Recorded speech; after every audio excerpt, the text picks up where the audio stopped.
The U.S. has begun moving thousands of Islamic State prisoners out of Syria in a major shift that could reshape security in the region. Washington says that it has launched an operation to transfer up to 7,000 ISIS fighters from detention camps in northeast Syria to Iraq. The first phase has already begun with at least 150 prisoners moved. The aim is to prevent militants from escaping and regrouping as power shifts inside Syria. This also comes at a sensitive moment.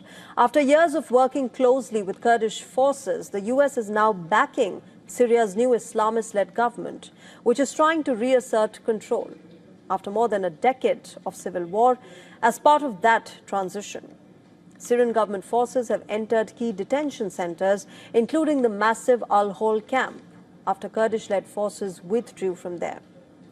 Al-Hol, remember, houses around 24,000 people, many of them relatives of ISIS fighters. It is one of the most volatile and overcrowded camps in the region. American officials say that this transfer is necessary because the security situation is no longer stable. Analysts believe that Washington fears that the camps could become targets of attacks or breeding grounds for radicalization. But the operation is unfolding amid rising tensions. Despite a declared ceasefire, the Syrian government forces and Kurdish fighters are accusing each other of fresh attacks. Damascus says Kurdish drones struck an arms facility, killing soldiers. The Kurds deny this responsibility and accuse the government forces of targeting civilians.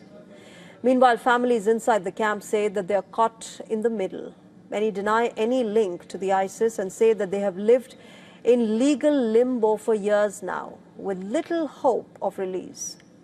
Thousands of foreign fighters remain detained in Syria, along with women and children from dozens of countries.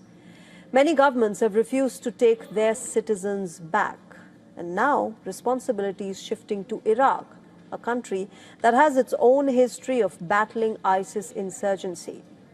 Critics warn that moving prisoners without a clear long-term plan risks destabilizing Iraq and the wider region. Supporters argue it is better than leaving them in poorly secured camps. The move also, remember, shows a wider change in American policy. Washington has signaled that its partnership with Kurdish forces is now winding down. Instead, it is prioritizing cooperation with Syria's central authorities, even as doubts remain over their capacity to maintain security. For now, the fate of thousands of detainees remains uncertain. Moving on, internal unrest continues to rock parts of U.S. as the Trump administration continues its immigration crackdown. Even as Minneapolis is on the boil, the Department of Homeland Security has extended its focus to the northeastern state of Maine under Operation Catch of the Day. While this operation is aimed at targeting the worst criminal illegal immigrants, locals are not buying this reason. Increased presence of immigration and customs enforcement agents, or ICE agents, has triggered panic in the cities of Portland and Lewiston, which have thousands of residents of Somalian origin. Many businesses have posted signs saying ICE agents are not welcome.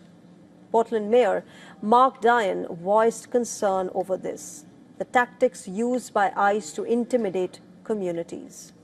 Respond to the fact that our communities feel anxious and fearful.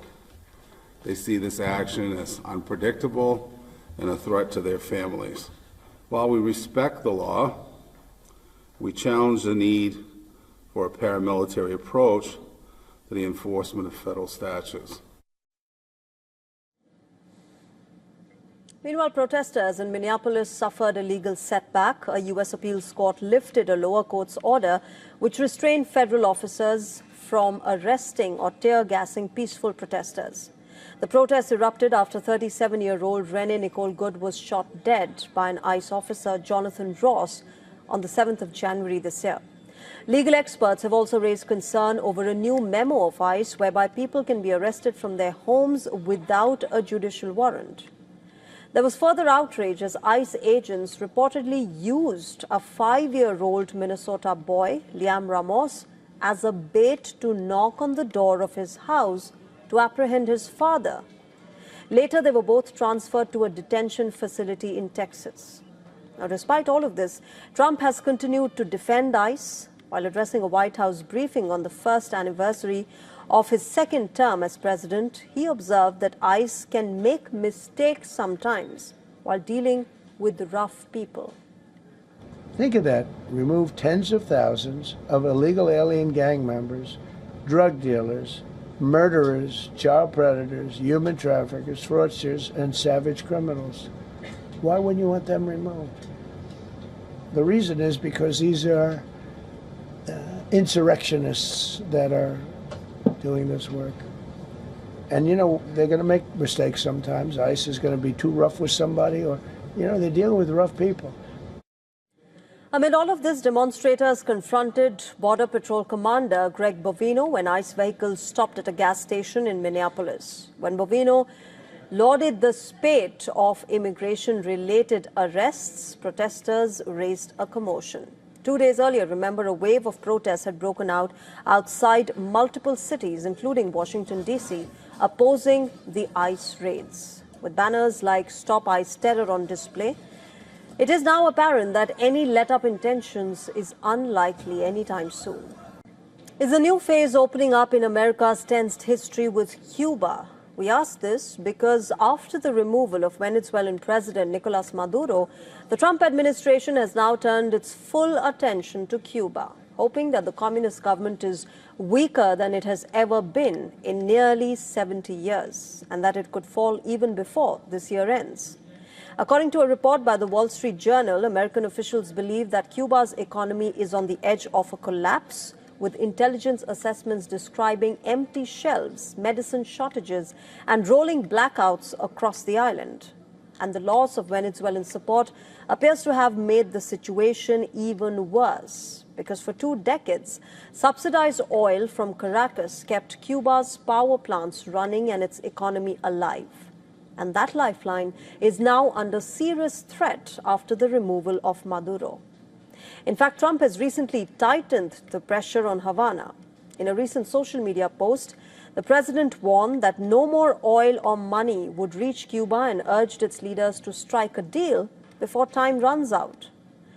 Behind the scenes, American officials have met with Cuban exiles and civic groups, searching for someone inside the government willing to negotiate a potential deal. And according to the Wall Street Journal report, Washington is now moving on multiple fronts. It plans to cut off remaining oil shipments that keep Cuba's lights on, a step that economists say could shut down the economy within weeks. The administration is also targeting Cuba's overseas medical missions, a major source of foreign cash, by imposing visa bans on officials linked to the program. For Trump and several close advisors, remember, removing Cuba's communist leadership has reportedly become a central goal of his national security strategy in the region. But remember, this would not be the first time that the U.S. has attempted to topple the government in Cuba.